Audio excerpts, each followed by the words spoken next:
সম্মানিত সুধী, এই মুহূর্তে আপনাদের সামনে আবৃত্তি করছি কবি সুকুমার রায় ডিডি রচিত নুনুবাজি কবিতাটি। আজগুবি নয় সত্যিকারের কথা, নুনুর সাথে কুস্তি করে গাত্র হলো ব্যথা। নুনু ধরার ব্যবসা করি তাও যেন না বুঝি, রোদের নুনু চাঁদের নুনু হরেক রকম পুঁজি। শিশির ভেজা সদ্য নুনু সকালবেলায় তাজা, গ্রীষ্মকালে শুকনো নুনু ভীষণ রোদে ভাজা। চিলগুলো যায় দুপুর বেলায় আকাশ পথে ঘুরে, ফাঁদ ফেলে তার নুনুর ওপর খাঁচায় রাখি পুরে। কাগের নুনু বগের নুনু দেখেছি কত ঘেটে, হালকা মেঘের পানসে নুনু তাও দেখেছি চেটে। কেউ জানে না এসব কথা, কেউ বোঝে না কিছু, কেউ ঘোরে না আমার মতো নুনুর পিছু পিছু। তোমরা ভাবো গাছের নুনু অমনি লুটায় ভুঁয়ে, অমনি শুধু ঘুমায় বুঝি শান্ত মতন শুয়ে।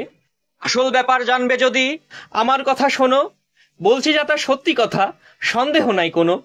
কেউ যবে তার রয়না কাছে দেখতে নাহি পায়, গাছের নুনু ছটপটিয়ে এদিক ওদিক চায়। সেই সময়ে গুড়গুড়িয়ে পিছন হতে এসে ধামায় চেপে ধপাস করে ধরবে তার এক ঠেসে। পাতলা নুনু ফোকলা নুনু নুনু গভীর কালো, গাছের চেয়ে গাছের নুনু সব রকমই ভালো। গাছগাছালি শেকড় বাকড় শুদ্ধ সবাই গেলে, বাপরে বলে পালায় ব্যামো নুনুর ওষুধ খেলে। নিমের নুনু ঝিঙের নুনু তিক্ত নুনুর পাক, যেই খাবে ভাই অঘর ঘুমে ডাকবে তাহার নাক।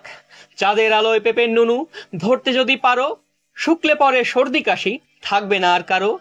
আমরা গাছের নোংরা নুনু কামড়ে যদি খায়, ল্যাংড়া লোকের ঠ্যাঙ্গ যাবে সন্দেহ নাই তাই। আষাঢ় মাসে বাদলা দিনে বাঁচতে যদি চাও, তেঁতুল তলার তপ্ত নুনু হপ্ত তিনেক খাও।